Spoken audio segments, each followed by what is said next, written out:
The automatic doors of Maple Market slid open, their faint whine barely audible over the soft hum of fluorescent lights. A woman staggered inside, her movements stiff, unsteady, as though her body had forgotten how to walk. Her sweatshirt hung loosely, sleeves dangling past her hands, and her hair, long and tangled, framed a pale, almost translucent face. She clutched the shopping cart for balance, her fingers knuckling white around the handle. A few late shoppers glanced up from their phones, their expressions flickering from curiosity to unease. "Are you okay?" a teenager whispered, pointing toward her trembling form. But the woman didn't answer. She didn't seem to hear. Then her knees buckled. Harper fell to the linoleum with a hollow thud, the sound echoing like a gunshot in the otherwise quiet store. The cart toppled, cans rattling across the floor. Heartbeats seemed to pause, the fluorescent lights flickering overhead. A cashier, Monica Delgado, sprinted forward, sliding across the tile, palms outstretched. "Ma'am, can you hear me?" The woman's eyes fluttered open for a moment, wide, terrified, uncomprehending. Shoppers froze, unsure whether to help or to back away. The air was thick with tension, the faint smell of apples and cleaning solution mixing with fear. Someone called 911. Sirens wailed outside, distant but growing closer, blending with the panicked voices echoing in the narrow aisles. Harper's breathing was shallow, uneven, and every rise and fall of her chest seemed like a battle. Her legs twitched under her, betraying years of immobility she hadn't yet explained. Monica knelt beside her, gently pressing a hand to her shoulder. "You're safe. Help is here." The woman tried to speak, but no words came.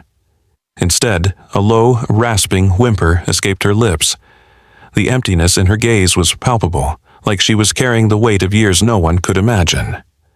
Paramedics arrived within minutes, strapping her onto a stretcher and rushing her toward the doors, the squeal of the wheels cutting across the store like a knife. Harper's eyes scanned the room once, briefly settling on a man leaving with his groceries, completely unaware of the story that had just walked into his life. She didn't know it yet, but she was finally free from the place she had been trapped for over 5 years.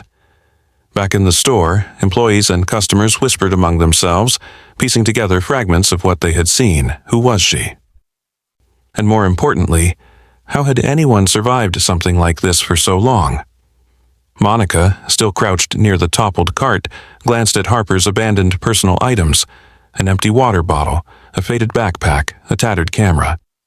She's been gone, Monica murmured to herself, voice trembling. For years. Somewhere in the shadows of the small town of Glenwood, Colorado, a secret that had gone unnoticed for half a decade was finally unraveling. A story of disappearance, survival, and the kind of evil that hides in plain sight was about to surface. If you love mysteries that defy belief, hit that subscribe button now, because this case isn't just shocking. It's going to change everything you think you know about missing persons. And before we dive in, drop a comment below and tell me where you're watching from. Who is this woman? And how did she survive 5 years, trapped, controlled, and hidden from the world? That's exactly what we're about to uncover. Before the world knew Harper Sinclair had vanished, she was just a 19-year-old with a love for the mountains and a curiosity for the unknown. Harper had grown up in Billings, Montana, a city balanced between small-town familiarity and the ruggedness of nearby wilderness. Her parents, Laura and David Sinclair, were the kind who encouraged adventure but never led it stray too far. Laura, a high school science teacher, had a soft laugh that lingered even in moments of tension. David, a firefighter with a calm presence, carried the weight of his work lightly, but Harper could always tell when something troubled him. They weren't perfect, but their home was warm, full of books, old photographs, and a sense of quiet stability. Harper's younger brother, Ethan, was 16, a lively contrast to her thoughtful nature. Their mornings were chaotic. Breakfasts filled with teasing arguments over cereal bowls, but evenings often found them together under the glow of a desk lamp, planning hiking trips or poring over maps of Evergreen National Park. Harper loved those moments. The mountains weren't just a playground, they were her sanctuary. She'd started hiking with her parents as a child and quickly learned to read the trails, respect wildlife, and navigate the vast, sometimes unforgiving wilderness. Evergreen National Park was breathtaking. Towering pines and rugged cliffs gave way to glacial lakes that shimmered in the sunlight. Wildlife roamed freely. Elk in the valleys, bears in the high ridges, and eagles circling overhead. The trails twisted through dense forests, over narrow ridges, and along creeks that could turn treacherous with sudden spring rains. For Harper, each trail was a story waiting to unfold. But for all its beauty, the park was dangerous. Steep drops, sudden storms, and isolation made every hike a calculated risk. She respected it, never underestimated it, and always planned meticulously. On a crisp August morning in 2020, Harper packed her backpack like she always did. Water bottles filled, energy bars stacked, her phone fully charged, and a small first aid kit neatly tucked into the side pouch. She double-checked her camera, her constant companion, and adjusted the strap across her shoulder. Today, she was headed to the Silver Pine Loop, a trail less traveled, a path that promised solitude and vistas worth photographing. Her mother kissed her on the cheek. "Be safe. Remember, your phone signal is patchy out there." Her father ruffled her hair. "And check in at lunchtime." Harper smiled, waved, and disappeared into the forest canopy, unaware that her life was about to change forever. As Harper hiked, the forest seemed alive. The scent of pine resin mixed with the earthy aroma of moss and damp soil. Birds called across the treetops, their melodies echoing off granite cliffs. A small creek ran beside the trail, its water crystal clear, tumbling over rocks with a soft, hypnotic murmur. She paused frequently, taking photos, crouching to examine wildflowers, her mind at ease. And yet something felt off. A shadow flitted between the trees, too swift for a deer. A distant crack of a branch, too deliberate to be random.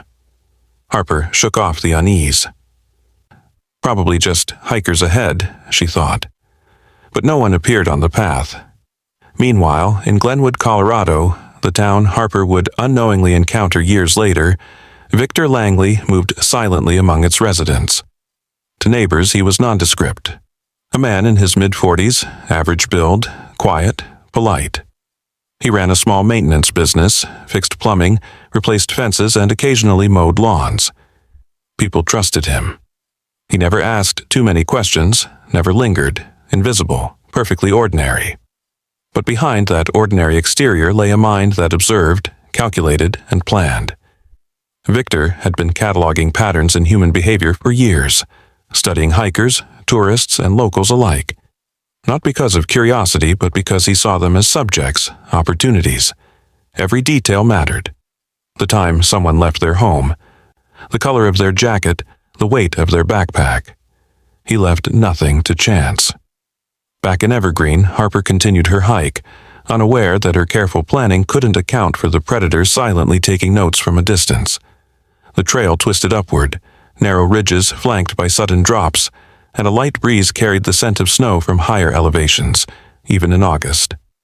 Harper's boots crunched against the gravel, her camera clicking as she framed another shot of a distant waterfall.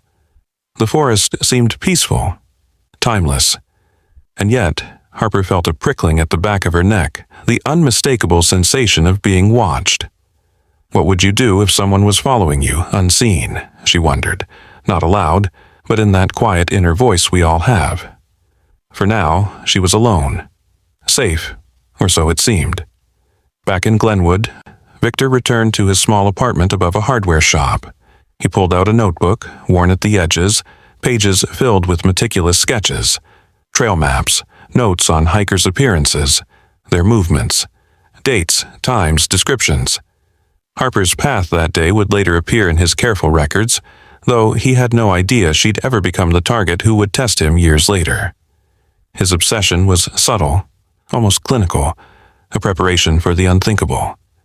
Meanwhile, Harper's family carried on their lives in Billings, blissfully unaware that the last photograph they would ever take of their daughter smiling on a trail would become a haunting reminder. Laura Sinclair tended her classroom, grading papers with absent-minded care, while David continued firehouse duties, keeping the rhythm of normal life intact. Every so often, Harper's phone would ping with a message from a friend or a photo from the previous weekend's family hike. Each notification was a tiny reminder that life was moving forward, completely unaware of the shadow lurking beyond their world. That summer, Harper's hikes became a rhythm of solitude and observation. She wrote detailed notes in her journal, plants she'd cataloged, animals she'd seen, weather patterns. She documented everything. Not because she feared danger, she trusted herself and her skills, but because she loved record-keeping. And in the end, those notes would become critical pieces of her story. Victor Langley, on the other hand, had a different kind of documentation. He studied people with a quiet precision, noting weaknesses, routines, and gaps in safety. He practiced invisibility in Glenwood, blending seamlessly among neighbors, unnoticed. Each day, he calculated the odds, refined his observations, and waited for a moment that could last a lifetime. Meanwhile, Harper's friends from Evergreen often texted her, "Hey, want to grab coffee later?" Or, "Check out this new trail map I found." She replied with her usual enthusiasm, but she also began to sense subtle unease on certain hikes. A rustle too close, a feeling of someone behind her just for a heartbeat too long. She dismissed it at the time, an overactive imagination, the solitude of the park. But those moments, brief and fleeting, were the first whispers of what was to come. And so, the stage was set. A young, vibrant hiker with a deep love for nature, careful yet unsuspecting. A small town with its rhythms and hidden corners, and a predator invisible to the casual eye. Observing, calculating, waiting. The forest was alive, the town was unaware, and the lines between safety and danger were already blurring. As Harper paused at a lookout overlooking a glacial lake, the wind picked up, rustling the pines, carrying with it a faint, almost imperceptible sense of foreboding. Harper shivered, not from the cool air, but from instinct, a feeling that even the most prepared hiker can't always shake, that someone, or something, was watching. Would you notice if someone had been following you all along, blending in, patient? Harper didn't. Not yet. But in the pages of Victor Langley's notebooks, a name had been noted, a target had been chosen, and the story was about to take a turn that would leave a town, and the world, questioning how someone could vanish, unnoticed, for years. May 10th, 2016. The morning sun broke over Evergreen National Park, streaking the pines with gold. Harper Sinclair, 19, checked her backpack one last time, making sure her camera and water were secure. She kissed her mother on the cheek and waved to her younger brother, Max, who was still rubbing sleep from his eyes. "Be careful," her mother said, worry lining her face. Harper smiled. "I always am." She stepped onto the winding trail, the gravel crunching under her boots, the crisp mountain air filling her lungs. Birds called overhead, and a squirrel darted across a fallen log. For Harper, this was freedom, the place she felt most alive. She'd been hiking these trails for years, knew every ridge, every hidden stream, every patch of wildflowers. But that day, something felt off. A subtle tension lingered in the air. Maybe it was the way the wind rustled through the firs, carrying an unfamiliar scent. Maybe it was the sudden silence of the usual morning chatter in the forest. Harper shook it off. She took out her camera and began snapping photos of the ridgeline shadows. Hours passed. She stopped at her usual overlook, the one that offered a breathtaking view of the valley below. The air smelled faintly of pine and damp earth. She adjusted her pack, checked her water, and sent a quick text to her parents. "Trail's beautiful, signal patchy, I'm good, love you." That was the last anyone would hear from her. By mid-afternoon, Harper still hadn't returned to the trailhead. Her parents' worry deepened with each passing hour. They called friends, retraced her usual routes, but the trails were sprawling, the terrain unforgiving. By 7 p.m., they notified Evergreen Park rangers. Soon after, helicopters lifted off, search dogs raced across ridges, and volunteer hikers joined the widening sweep.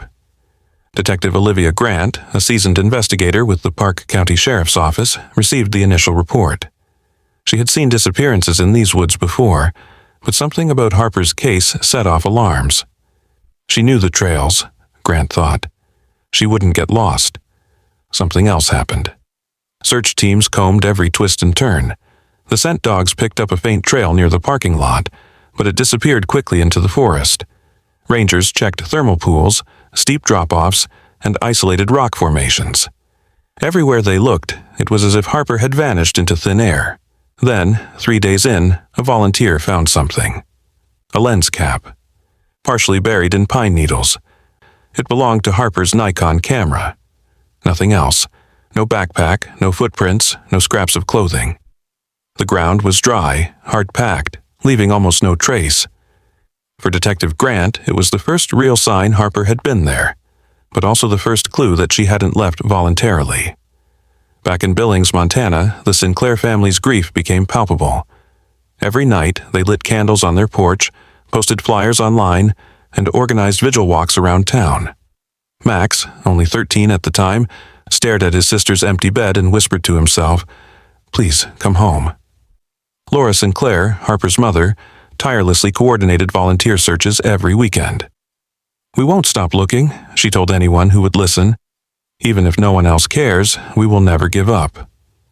David Sinclair, her father, became obsessed with maps of the trails, marking every switchback and cliff with colored pens, studying patterns in other missing hiker reports. He searched online forums, contacted private investigators, even consulted psychics. Nothing bore fruit. Meanwhile, in Glenwood, Colorado, Victor Langley walked unnoticed. He worked odd jobs, mowed lawns, made small talk at hardware stores. To the community, he was invisible, unremarkable, a quiet man who didn't raise suspicion. But the truth was far darker. Long before Harper disappeared, Victor had been watching, learning, planning. He knew how to hide in plain sight. Back at Evergreen, speculation ran rampant. Could it have been an animal attack? Grizzlies roamed these forests, but there was no blood, no torn fabric, no signs of struggle. Perhaps Harper got lost and wandered off trail. That didn't fit her profile. She carried GPS devices and knew the terrain. Even if she'd become disoriented, the search radius had been extensive. She should have been found. Some whispered about kidnapping. The thought chilled every hiker who heard it, yet it felt improbable. Evergreen was vast, isolated, and sparsely populated. What were the odds that someone had been lying in wait, ready to snatch Harper at the exact right moment? Yet the lens cap suggested she had been interrupted, that someone had indeed interfered. Detective Grant reviewed the case nightly. She pulled out Harper's file during slow shifts, flipping through witness statements and search logs. Nothing added up, she thought. Every lead ends in a dead end. The hardest cases, she knew, were the ones with no body. Weeks stretched into months. Media coverage buzzed briefly, then waned. Posts on social media reminded followers, "Missing hiker, Evergreen National Park. Help us find Harper Sinclair." Volunteers dwindled. The Sinclair family refused to give up. Laura posted pictures of Harper every May 10th, a tradition to honor the day she vanished. "We will never stop looking," she wrote. "We will never stop loving you. Come home, Harper." Despite the passage of time, Harper's case was far from cold. Detective Grant scheduled periodic reviews of the file, checking for any overlooked evidence, any new missing person reports that might connect. She scanned reports of hikers who disappeared under mysterious circumstances, cross-referenced unusual vehicle sightings near the trails, and even reviewed rental records for cabins close to trailheads. And unbeknownst to anyone, the person responsible was already planning, watching from afar, ensuring that Harper's story would remain a secret for as long as possible. As spring turned into summer, the forest seemed to mock those searching. Trails bloomed with wildflowers, streams sparkled, and yet Harper was missing. Helicopters flew overhead daily, but the ground gave nothing back. Local hikers whispered about seeing a shadow on the ridges, or a truck parked too long near the trailhead. No one connected these minor anomalies at the time. The Sinclair family kept hope alive, but cracks began to show. Max asked questions that no parent could answer. "Mom, what if she's not coming back?" Laura would shake her head, tears streaming, but never gave up. David scoured old trail maps, comparing distances, slopes, and drop-offs. He refused to let the forest erase Harper from memory.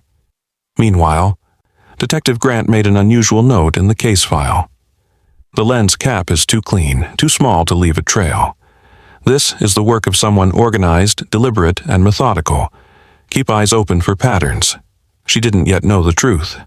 That someone had been lying in wait, monitoring Harper's hikes, tracking her routines, and preparing a plan that would stretch over years. A plan meant to leave the world believing she was lost forever. And yet, beneath all the despair, a thread of hope persisted. Because families like the Sinclairs never give up. Because seasoned detectives like Grant never close a case in their hearts. And because sometimes the first hint of evidence, the lens cap, a fleeting shadow, a small inconsistency, was enough to plant the seed that would eventually grow into answers.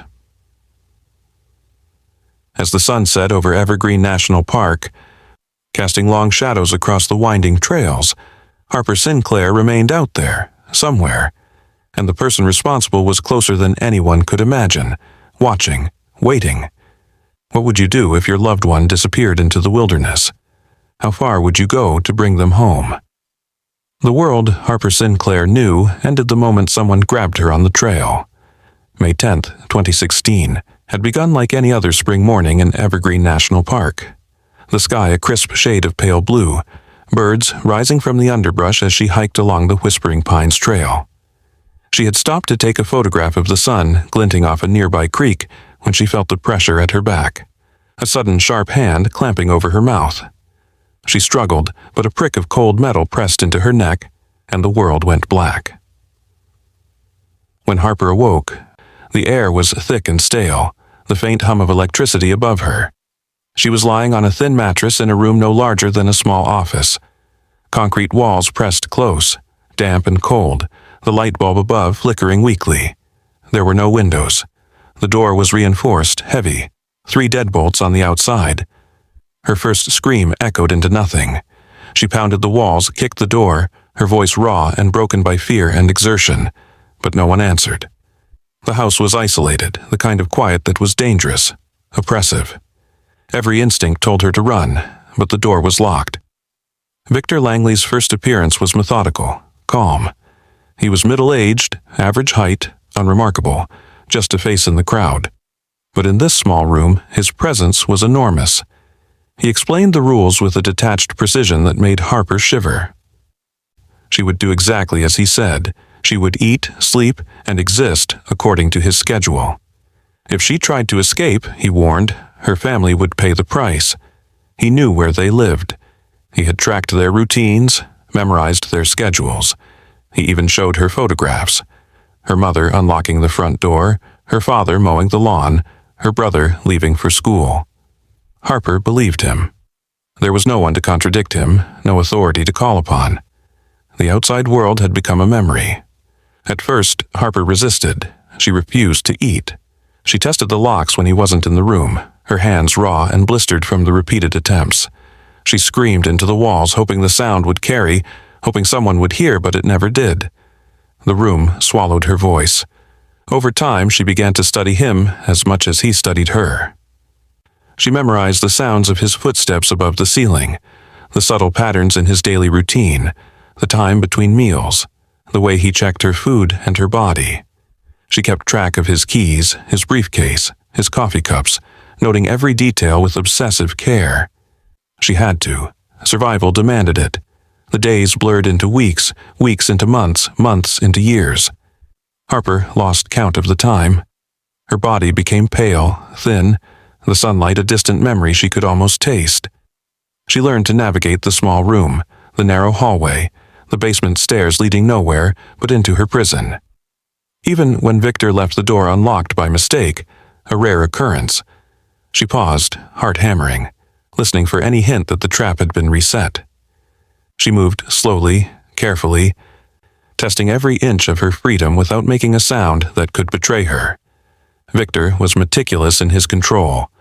Cameras monitored the front yard. Surveillance radios picked up emergency frequencies.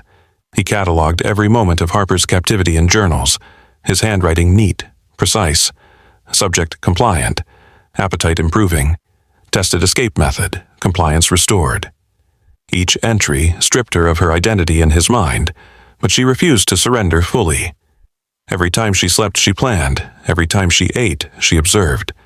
Her mind became a sanctuary when her body was weak. She counted days silently, measured shadows, memorized every detail in anticipation of a single mistake on his part. Her hope became a weapon. She imagined the outside world in fragments, the sunlight dancing on the creek she once photographed, the voices of her family she couldn't hear, the feel of rain on her skin. Sometimes she whispered the names of her parents and brother, repeating them as if she could anchor herself to reality. The years were cruel and unrelenting, but Harper endured. She became a shadow moving through Victor's routines, invisible, patient, waiting for a crack in his armor. Years passed. She couldn't remember birthdays, holidays, or even seasons with certainty. She knew only the rhythms of her imprisonment. She marked time by the passing of trucks outside, by the faint whistle of the wind through the cracks near the garage. Victor never raised his voice, rarely touched her, but his presence was suffocating. He controlled meals, showers, clothing, the timing of light and dark. Every aspect of her existence was dictated, and yet Harper adapted. Adaptation became survival. Survival became obsession. Every moment she existed became a quiet calculation of the next opportunity.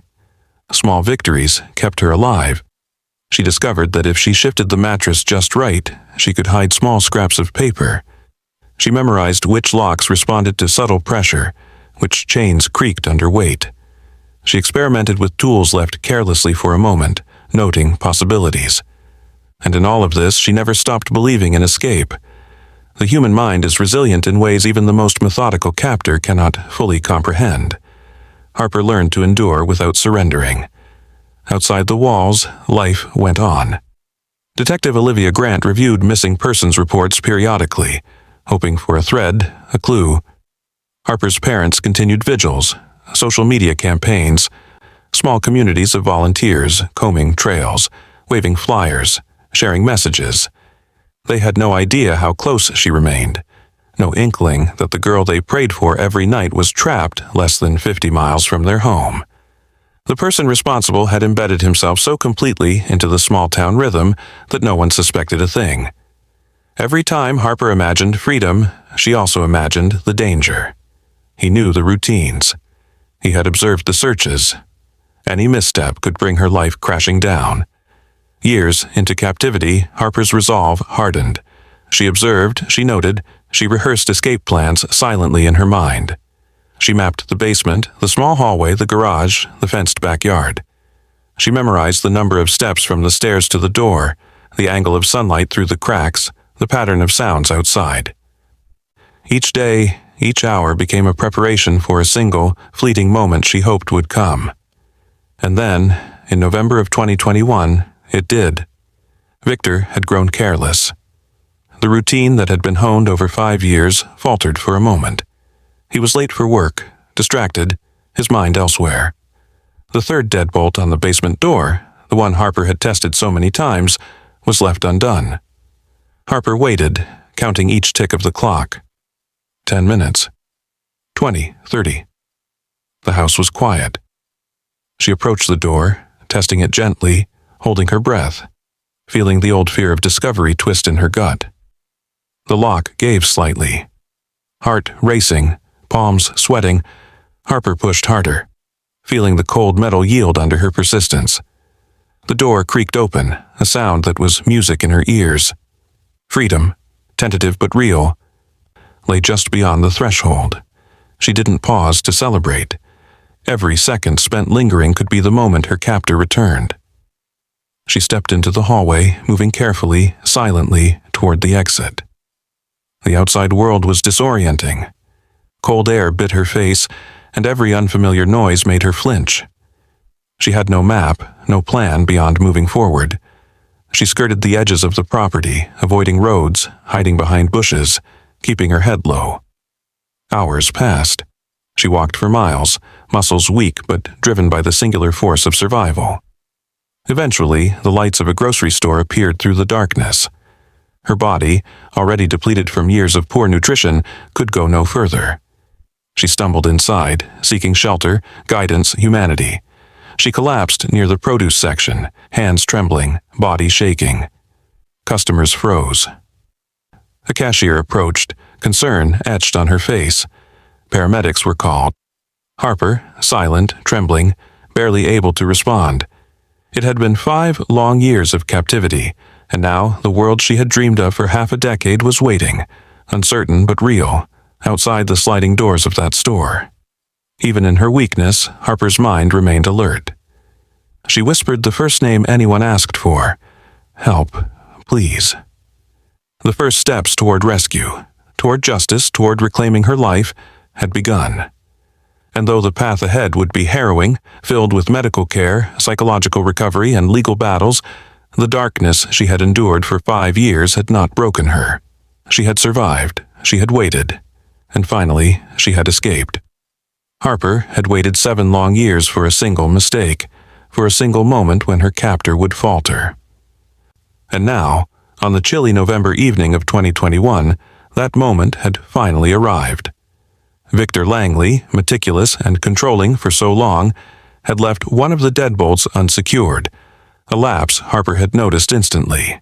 Her heart hammered, every nerve screaming, and yet she forced herself to move slowly, carefully, listening. The gravel crunch of the driveway beyond the basement window was faint, but it was enough. He had left. She waited, counting the seconds. 10, 20, 30. Her hands trembled as she tested the door. A sliver of movement. The lock gave. Another careful push, another quiet shove, and the reinforced basement door opened a fraction wider than it had in 7 years. She froze, listening. Silence. The world outside was waiting. She took a deep breath, whispered a prayer she hadn't uttered in years, and pushed again. This time, it budged enough for her to slip through. The air of the basement felt different, sweeter somehow, though bitter from the years of confinement. Harper moved slowly, touching the walls, tracing the familiar concrete as if saying goodbye to the prison she had survived. Her muscles, long unused, protested with every step. 7 years of near-constant sitting, of pacing a 10 by 12-foot room, had taken its toll. But the pain was nothing compared to the terror of being caught. She knew Victor Langley would come for her if he realized she had escaped. She climbed the stairs one at a time, holding the railing with white-knuckled fingers. Each step creaked in the way she remembered, the old wood a cruel reminder that nothing in this house was truly silent. The door to the main floor opened slowly. Harper had no plan, no map, no idea where the streets would lead, but instinct drove her forward. She slipped out the front door, heart hammering, scanning the quiet suburban street. The streetlights flickered, casting elongated shadows.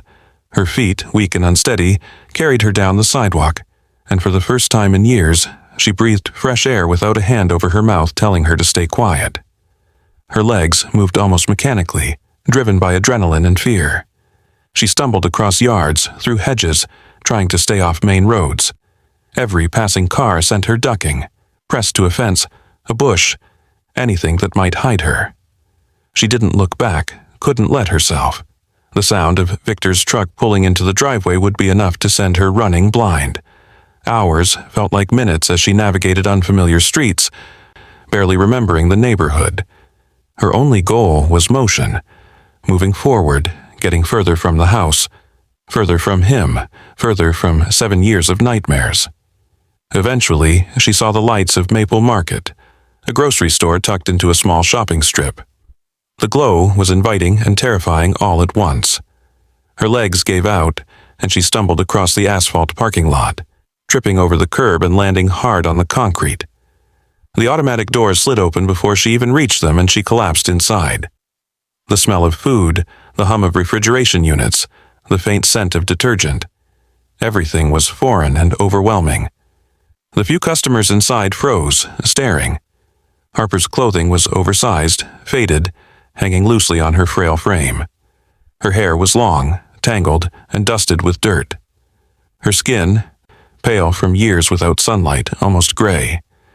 She moved slowly, gripping the edge of a shopping cart for balance. Her eyes were wide, darting, scanning, searching. A cashier named Monica Delgado was the first to react. "Oh my God," Monica whispered, rushing toward her. Harper's knees buckled near the produce aisle and she sank to the floor, her body crumpling. The cart rolled away, crashing into a display. Patrons murmured in confusion, some drawing phones to film, others reaching out instinctively. Monica knelt beside Harper, checking for responsiveness. Ma'am, can you hear me?" Harper's lips moved, but no sound came at first. Her breathing was shallow, ragged. She was dehydrated, starving. Her body a hollow shell of what it had been. Every inhale hurt. Every exhale was a battle. Paramedics arrived within minutes, wrapping her in a warming blanket, checking vitals, and carefully lifting her onto a stretcher. She closed her eyes, letting herself drift into a haze, somewhere between fear and relief. At Westview Hospital, chaos turned into controlled urgency. Harper was wheeled into the emergency room. Nurses and doctors worked swiftly, placing IV lines, drawing blood, assessing dehydration and hypothermia. One nurse, slightly older, asked about identification. Harper had no wallet, no phone, nothing that could tie her to the outside world. "We'll figure it out," said another nurse, reassuring, though her voice carried disbelief. A hospital security officer named Danny Ruiz was called over with a portable fingerprint scanner. He had done this countless times before, routine procedure. He pressed Harper's thumb onto the scanner. The machine beeped. A name appeared, Harper Sinclair. Danny blinked, rubbed his eyes. "There must be a glitch," he muttered. He scanned her again. Same result. "What's wrong?" a nurse asked. Danny's voice dropped, trembling. This says Harper Sinclair. The Harper Sinclair who went missing in 2016. The room went silent. The disbelief was palpable. Patients and staff glanced at each other, unsure if they had heard correctly. "That's impossible," someone whispered. Danny ran the scan again, left thumb, right index finger, all matched. Harper Sinclair, missing for 5 years. Alive. The nurse pulled up the missing person report. A photo of Harper at 19 appeared on the screen, smiling, youthful, carefree. And now, lying frail on the stretcher, the resemblance was unmistakable. Every bone structure, the spacing of her eyes, the shape of her nose. Harper Sinclair had returned. Danny called the Park County Sheriff's Office. "We've got a patient. Fingerprints confirm. Harper Sinclair, she's alive." The response was immediate. Detectives Olivia Grant and Marcus Hayes, who had periodically reviewed Harper's cold case, were en route within minutes. The room buzzed with controlled urgency. Every hospital staff member, every paramedic, understood the magnitude of the moment. They were witnesses to history, the return of a missing person who had haunted their files for half a decade. Harper drifted in and out of consciousness, mumbling fragments of names, places, fear. She clutched the hospital blanket as if it were a shield. When she opened her eyes fully, she saw Detective Grant kneeling beside her, calm, patient, voice steady. "Harper, you're safe now." "Can you tell me what happened?" Her voice was rasping, barely audible. He kept me, basement, 7 years." Detectives Hayes and Grant exchanged glances. This was the testimony they had dreamed of, the first real clue that would unravel Victor Langley's network of deception. Harper's story came out in fragments, slow, painful, but vivid. She spoke of the trail, the ambush, the basement, the smell, the isolation, the reinforced locks, the threats, the meticulousness of her captor. The years blurred into one another, but she remembered everything important. Every lock, every rule, every single thing he had used to control her. "Can you describe where he lives?" Detective Grant asked gently. Harper's hands shook as she traced an invisible map in the air. She remembered the single-story house, the faded siding, the gravel driveway, the detached garage, the chain-link fence around the backyard. She recalled street signs glimpsed through the basement window, and most memorably the train that passed each evening. She could see it in her mind as if she had been watching from above. Within an hour, law enforcement had pinpointed the house. SWAT, FBI agents, and local police were mobilized. Tactical plans were drawn up. Harper's escape had not just freed her. It had set the stage for bringing down a predator who had hidden in plain sight for years. Even as she lay in that hospital bed, Harper was already thinking ahead, cautious but determined. The journalists outside clamored for statements. The community buzzed with disbelief. How could a man like Victor Langley exist among them? The answer was terrifyingly simple. He had appeared normal, unremarkable, invisible, until Harper's courage forced him into the light. Throughout this ordeal, one thing became clear to anyone following the case. Harper Sinclair was not just a survivor. She was a beacon of hope for families of missing persons, proof that even after years, rescue is possible. And for viewers like you, following her story, it is a reminder to never give up, to remain vigilant, and to trust that even the darkest situations can have a path to light. If you've been following Harper's story and want to witness more cases like this, true crime, survival, and the resilience of human spirit, hit that subscribe button now. Turn on notifications, because stories like Harper's don't end here. There are more mysteries, more victims, more predators waiting to be exposed, and your subscription ensures you'll never miss a single case. As Harper began recounting every detail of her captivity to detectives Grant and Hayes, the hospital room was quiet except for her voice, broken at first but growing stronger with every sentence. They documented everything: her survival, her observations, her memory of Victor's methods, and even her own meticulous planning to wait for an opening. Each detail, each recollection was a thread in a tapestry that would ultimately lead to Langley's capture and prosecution. Outside the hospital, her family was notified. The drive from Billings, Montana was long but urgent. They arrived to find Harper alive, fragile, yet unmistakably their daughter. The reunion was emotional, private, complicated. Her mother wept openly. Her father, stoic, allowed himself the faintest tremor in his hands. They hugged, careful and cautious at first, as Harper's trauma made touch difficult. But the bond was there, unbroken despite years of separation. This was the beginning of the end for Victor Langley. But for Harper, it was the start of reclaiming the years stolen from her, of rebuilding a life she had been forced to pause for half a decade. Her courage, her patience, and her refusal to give up had not only saved her own life but set in motion the unraveling of a predator's web, saving countless others from harm.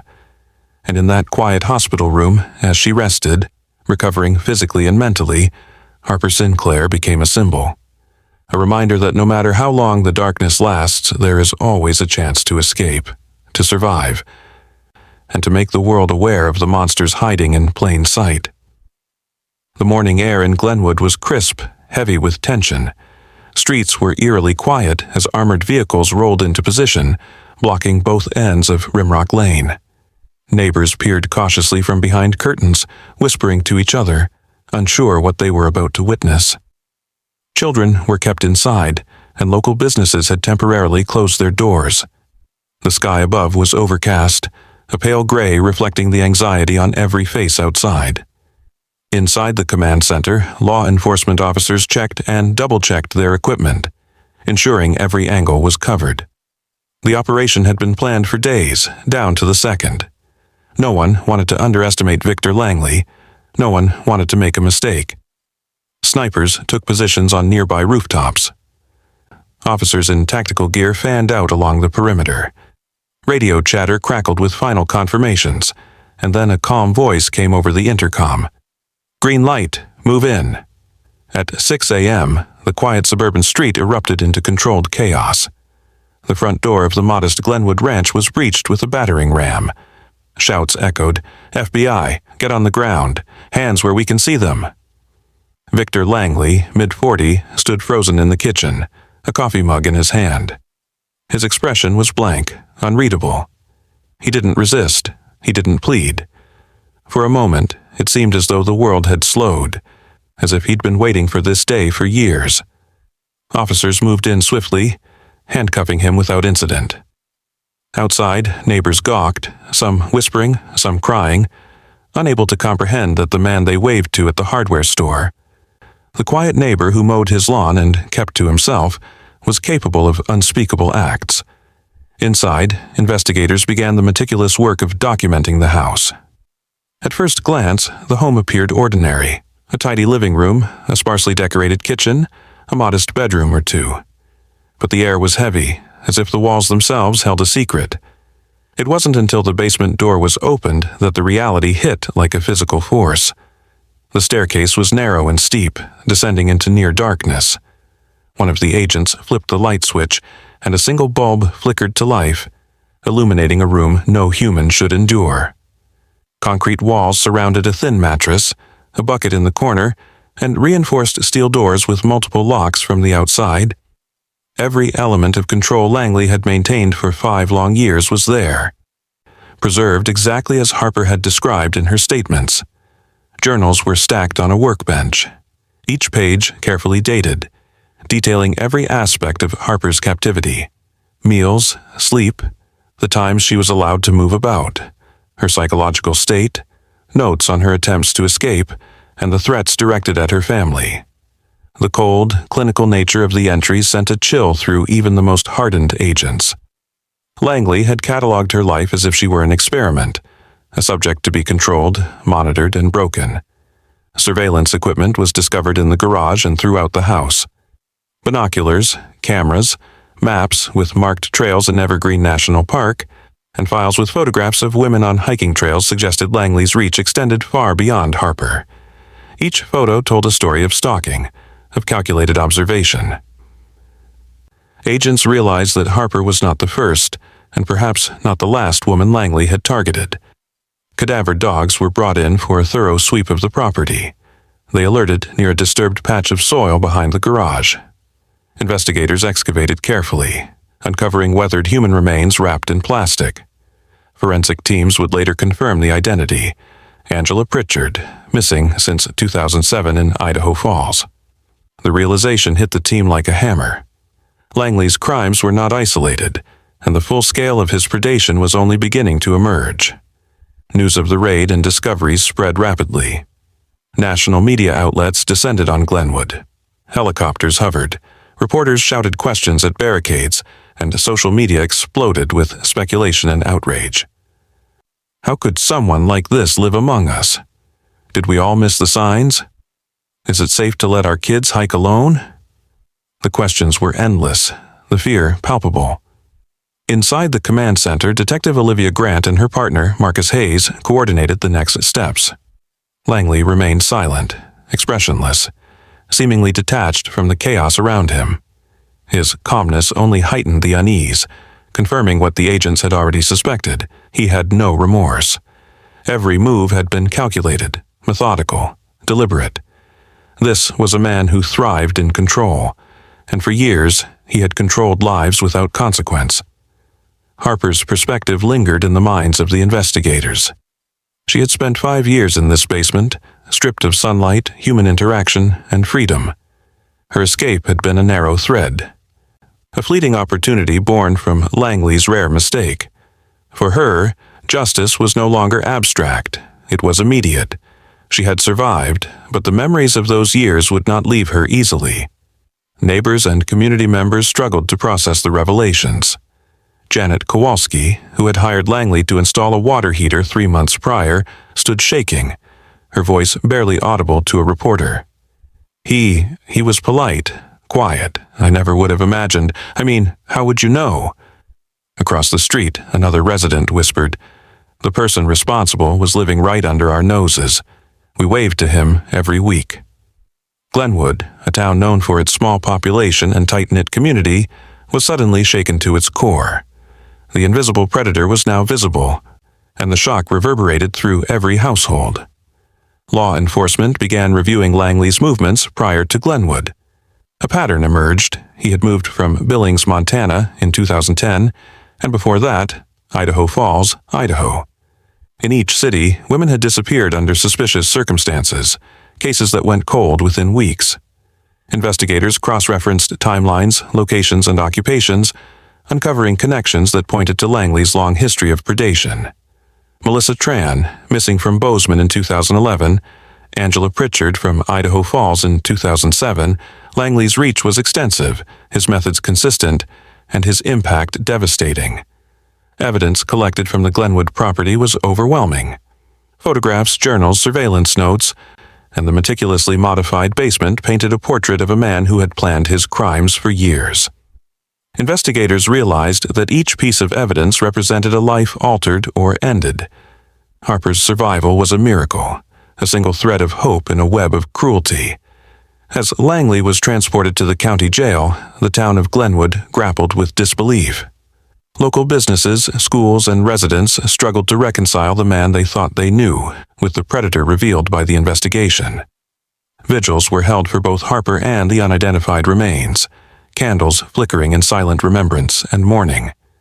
Residents asked themselves, had they been blind? Could signs have been missed? Every friendly nod and casual conversation with Langley now carried the weight of potential danger.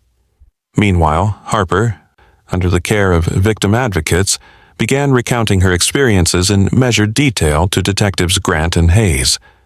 Her narrative, painstaking and harrowing, reinforced the evidence uncovered in the raid. Investigators noted the precision of her memory, the basement layout, Langley's habits, even the sequence of days in captivity. Her testimony would become crucial for both the ongoing investigation and any potential trials related to his previous victims. National attention turned to Glenwood as the story unfolded. Headlines screamed, "Missing hiker found after 5 years, local man arrested. Predator lived among community for years, and basement prison reveals chilling crimes." True crime podcasts dissected each piece of evidence, social media debates raged, and the country watched as Glenwood, a small town that seemed ordinary on the surface, became the center of a national story. The investigative task force expanded, reviewing cold cases in all cities where Langley had resided. Each missing woman became a potential link, each cold case file a new piece of the puzzle. Forensic teams worked tirelessly, re-examining evidence, comparing DNA samples, and confirming timelines. The work was painstaking, slow, and emotionally taxing, but every lead had the potential to bring justice to families who had been waiting for years. In the community, the impact was both immediate and long-lasting. Residents installed security cameras, organized neighborhood watches, and discussed precautions they had never considered. Questions loomed. How had Langley avoided detection for so long? What signs had been missed? Could this happen again? The answers were not simple, but the awareness raised by the case fundamentally changed the way Glenwood approached safety. At the heart of it all was Harper. Her courage had set the chain of events in motion. Her escape, her testimony, and her cooperation with investigators. Without her, Langley might have remained undetected indefinitely. Yet the psychological toll was undeniable. Sleep was still fractured, triggers were frequent, and the memories of captivity were raw. Detectives Grant and Hayes understood that while the immediate danger was over, the work of healing, both for Harper and for the community, was just beginning. In the weeks following the arrest, law enforcement continued their review of Langley's past. Cold cases were reopened, families were contacted, and DNA testing was prioritized. Each discovery carried the weight of relief, horror, and, at times, renewed grief. The investigation was far from over, but one thing was certain. Langley would never have the opportunity to harm another person again. As news coverage continued, to you, our viewers, what would you do if someone you trusted, someone ordinary in your community, was capable of hiding such darkness? Could you recognize the signs, or would they remain invisible until it's almost too late? If this story has you questioning what you thought you knew, hit subscribe and join us as we follow every step of Harper's journey and the ongoing investigation. You won't want to miss what happens next. The Glenwood community slowly began to process the events, grappling with fear, disbelief, and cautious relief. Vigils continued, but now they were tinged with hope. Harper had survived, justice had been served for at least one predator, and the investigation offered the possibility of closure for other families. Each day brought new insights, new evidence, and new reminders that monsters sometimes hide in plain sight. Detective Grant reflected on the meticulous planning and patience required to bring Langley to justice. Every step, from following the minutiae of Harper's statements to cross-referencing past disappearances, was a reminder of the delicate balance between chance and vigilance. Harper's survival had been improbable, miraculous even, but it also highlighted the importance of persistence and attention to detail in law enforcement. Harper's story, shared publicly through interviews and advocacy work, began inspiring communities beyond Glenwood. Support networks for missing persons and survivors of captivity reached out, offering resources, solidarity, and guidance. Her courage became a symbol of resilience and hope, showing that even in the darkest circumstances, survival and justice are possible. As the investigation into Victor Langley's previous victims continued, families across multiple states began to receive answers they had long been denied. Each identification, each confirmation of Langley's involvement, brought relief mixed with sorrow, but it also validated the tireless work of investigators. The task force's commitment to uncovering the full extent of Langley's crimes reinforced a simple truth.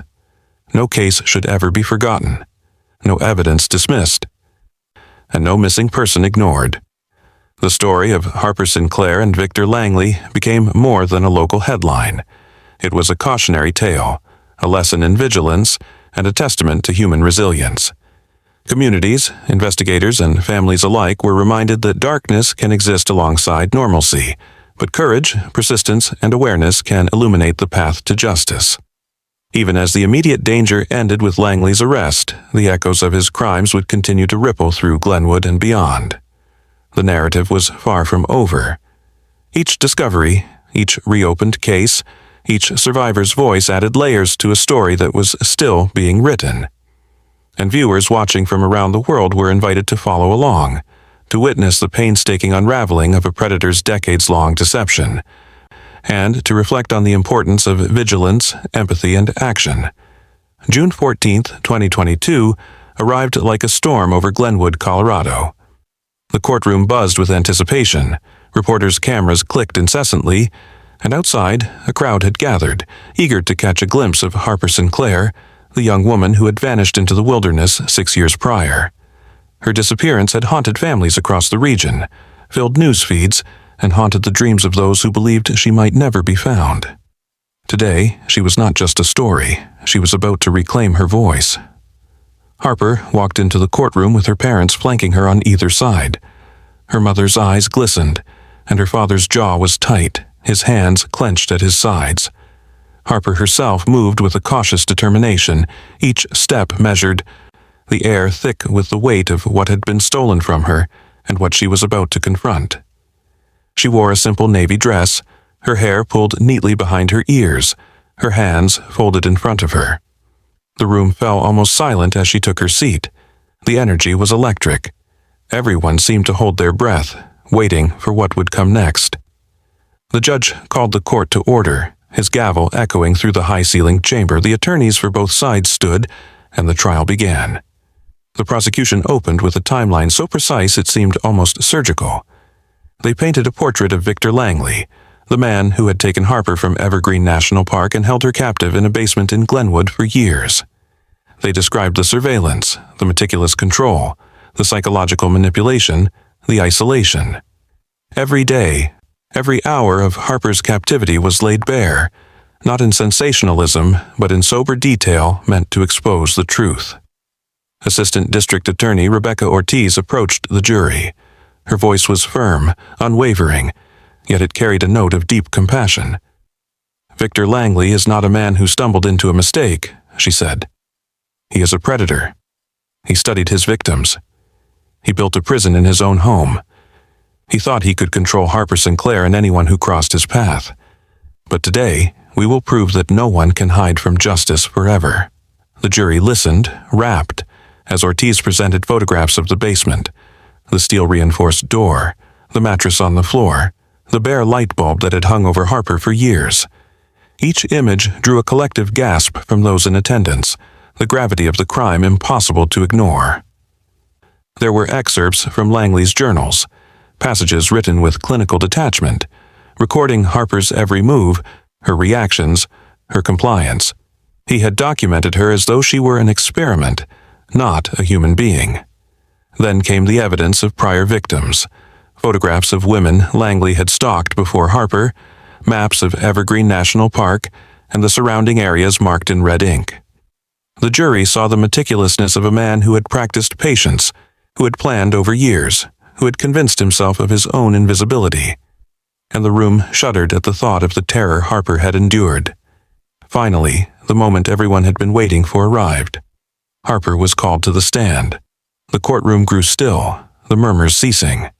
She was sworn in, her voice steady despite the storm of emotions roiling inside her. Ortiz leaned in gently. "Harper, we know this is difficult. Please take your time. Can you tell the jury what happened on May 10th, 2016? Harper inhaled sharply, closing her eyes for a moment. "I was hiking," she began, her voice faint but resolute.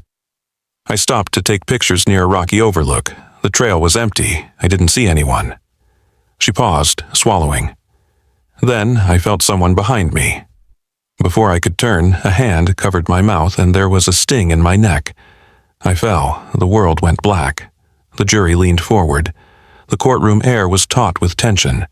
Every person there could imagine the terror of being so suddenly overpowered, carried away, disappearing into a nightmare no one would know. Harper described waking in a basement, the door locked, reinforced, the walls concrete. No windows, a single light. A bucket in the corner. "I screamed. I hit the walls. No one came," she said, her voice catching slightly, but she pressed on. "Then he came in. He told me if I tried to escape, he'd hurt my family. He had photos. He knew our routines. I believed him. For a long time, I had to believe him." Ortiz let the silence linger, then continued gently. "Harper, can you tell the jury what the days were like?" Harper's voice grew stronger. "Every day was the same. He controlled when I ate, when I could move, when I could sleep. I memorized everything. I watched him, learned his patterns. I waited for one chance, one mistake, and eventually it came." The jury absorbed her words in stunned silence. There was no dramatization, no exaggeration, just truth. Harper recounted the precise moment in November 2021 when Langley, hurried and distracted, left a door improperly secured. "I pushed it open," she said. "I ran. I didn't stop. I didn't look back. I didn't know where I was, but I kept going." The prosecution presented photographs of Harper collapsing in Maple Market, weak, dehydrated, and terrified. The jury could almost feel the panic, the relief, the overwhelming reality of freedom after years in captivity.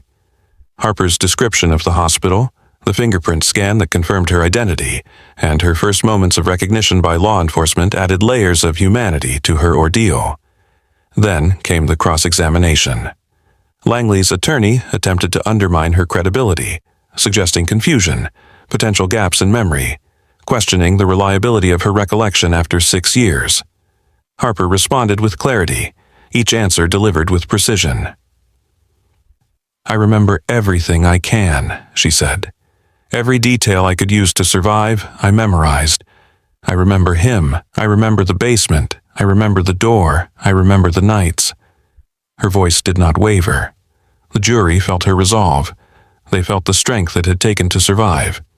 The defense tried a psychological angle, calling a court-appointed psychologist to suggest Langley might not fully understand the consequences of his actions. They brought a character witness, someone who had known Langley in the neighborhood, claiming he seemed quiet, polite, harmless. But the prosecution dismantled each point with evidence and testimony. Langley's actions were calculated, deliberate, and repeated over years. He was not incapable of understanding, he simply did not care. Harper's parents watched from the gallery. Her mother dabbed at tears. Her father sat rigid, his jaw tight. The courtroom was filled with family members, victim advocates, and journalists, all witnessing a story that transcended the headlines. Every question answered, every exhibit reviewed, brought them closer to the closure they had been denied for so many years. Witness after witness presented corroborating evidence. FBI agents detailed the surveillance photographs. Forensic teams explained the journals and the modified van used to stalk and transport victims. The jury was presented with the grim reality of Langley's predation, the years of control, and the methodical way he preyed on vulnerable women. Every fact reinforced the central truth. Harper Sinclair's courage had brought a dangerous man to justice. Then came the final day of testimony. Harper stood one last time, her hands slightly shaking, but her eyes steady. Ortiz asked the jury to consider the gravity of the evidence, the calculated cruelty of the perpetrator, and the remarkable resilience of the survivor. Harper's story is not just about what Victor Langley did, Ortiz said. It's about the human spirit's capacity to endure, to fight, and to demand justice. The defense made their closing argument, but it lacked weight. Their attempts to humanize Langley were hollow against the mountain of evidence, the bravery of Harper's testimony, and the public record of his crimes. The prosecution's closing was a quiet thunder, methodical, undeniable, and impossible to ignore. Victor Langley will not walk free. Harper Sinclair's story will not be forgotten. Justice will be done, Ortiz concluded. The jury deliberated for less than 3 hours. When they returned, the gavel struck again, and the foreperson read the verdict, guilty on all counts. Gasps filled the room, followed by tears, embraces, and a sense of release so tangible it felt like the courtroom itself exhaled. Harper's mother sobbed openly. Her father closed his eyes, letting relief wash over him for the first time in years. Harper herself sat still, absorbing the moment, the validation of her struggle, the knowledge that she had not only survived, but triumphed. Sentencing followed weeks later. The judge delivered a firm, uncompromising sentence: life without the possibility of parole for the kidnapping and unlawful imprisonment, with additional consecutive sentences for assault and the murder of Angela Pritchard, confirmed through DNA evidence. Langley would never see the light of day again. The courtroom emptied slowly, the air heavy but lighter than it had been for 6 years. Harper left the courthouse that day with her parents by her side, the weight of trauma still pressing on her shoulders, but the first real sense of safety she had felt since 2016. Outside, reporters clamored, but she only spoke briefly, her words simple yet powerful. "I am not a victim, I am a survivor. I am reclaiming my life." Her story would be told countless times, but today she had told it herself, on her terms. As we follow Harper's journey, one question lingers for all of us watching. How would you survive if every day for years felt like a fight for your life, and yet hope never left you? Think about that. And if you want to follow more stories like Harper's, stories of survival, resilience, and justice, hit that subscribe button so you never miss a case that reminds us why courage matters. The courtroom became a symbol not just of punishment for Langley, but of victory for the human spirit. Harper's testimony had shattered the illusion of invisibility that predators rely upon. Her courage had shone a light so bright that it reached beyond Glenwood, beyond Colorado, touching families who had long believed the worst was permanent. And for those watching, the lesson is clear. Justice may take time, hope may stretch thin, but perseverance, survival, and truth can never be defeated. Harper Sinclair's first days outside the hospital felt unreal. Sunlight hurt her eyes, and every sound, the slam of a car door, a distant bark, even footsteps, made her flinch. Her body was weak. Physical therapy began immediately. Her legs trembled with each step. Her muscles had atrophied from years of confinement, and the simplest movements felt monumental. But while her body could be strengthened, her mind carried the weight of 7 years stolen. Her nights were the hardest. Dreams merged with memories. The basement, reinforced doors, Victor Langley's voice threatening her family. Panic attacks came without warning. Closed doors, sudden noises, or crowded spaces could throw her into a frenzy. Dr. Lydia Vasquez, her trauma specialist, explained gently that recovery would be slow. Her body will heal faster than her mind, she told Harper's parents. Grounding exercises, breathing techniques, and therapy sessions became essential tools in reclaiming her sense of safety. Rebuilding relationships with her family was equally challenging. Her mother wanted to hug her endlessly, but Harper flinched at prolonged contact. Her father struggled with questions she wasn't ready to answer. Her younger brother, Noah, was now a stranger in many ways, and conversations often stumbled over unspoken pain and absence. Yet, slowly, bonds began to reform. Small smiles, tentative hugs, shared meals. Each moment of connection felt like a small victory. Harper's story reached beyond her family. Survivor organizations contacted her, and she agreed to speak publicly to raise awareness. She shared her experience at community events, emphasizing the dangers that can lurk in plain sight and the importance of vigilance. "Your voice matters," she said. "If you see something, say something. If you know someone is missing, don't wait.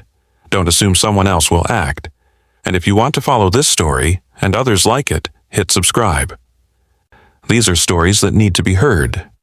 Even as Harper began her advocacy, law enforcement continued investigating Victor Langley's past. Detective Olivia Grant and FBI agent Marcus Hayes reviewed cold cases in every town he had lived or worked, focusing on women who had disappeared under suspicious circumstances. Harper contributed cautiously, offering insights into his routines while protecting her own mental health. "There are still stories to be told," she said. "I want families to have answers, even if it's too late for some." Community reactions were mixed. Horror, disbelief, and admiration. Glenwood residents struggled to accept that a predator had lived among them unnoticed. Parents taught their children to trust instincts. Hikers double-checked trails, and local groups organized awareness campaigns. Harper's story became a symbol of resilience and vigilance. Social media amplified her message. Clips of her speeches and interviews circulated widely. Harper encouraged viewers to share stories, report suspicious activity, and support survivors. Every new comment, every new view felt like another step toward justice for those still missing. Despite progress, recovery remained uneven. Flashbacks and panic attacks reminded her of captivity, but with therapy, family support, and advocacy, she began reintegrating into life. Harper returned to photography, capturing nature and cityscapes with a renewed appreciation for freedom. Short, supervised hikes became milestones, each step a reclaiming of her autonomy. Legal investigations into Langley's potential other victims continued. Authorities examined old files, tips, and leads to ensure every possible case received attention. Harper's insights, though limited to consultation, gave her purpose. She reminded families that persistence matters. Survival is not just living, it's ensuring others can too.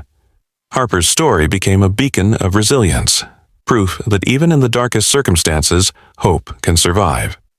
She encouraged viewers to watch, listen, learn, and act. Comment where you're watching from, and what part of my story impacted you the most.